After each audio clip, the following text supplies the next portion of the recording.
Okay. Enti ya kan say court betimi a share be anipa na yi nani no. Ma me bisa o. Na no yesu ade ehunu say aware no Ghana mmram ye wahodo miensa.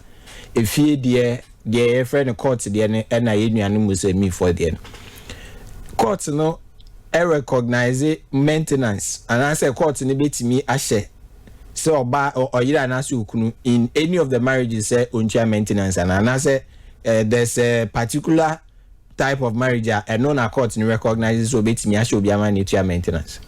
Because you pass obi say a question be because you can't Matrimonial Causes Act na you say a monogamous marriage in Hong now so there's wisdom in the law. Okay. And you know under the MCA, that's how we call it, Matrimonial Causes Act.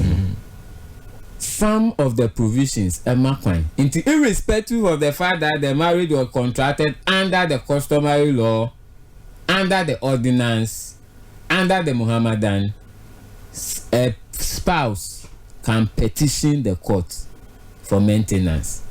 Okay. And you know, and yet for court our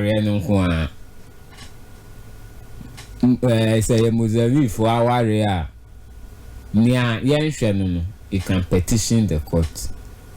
Say customary marriage if you are yen you can petition the court.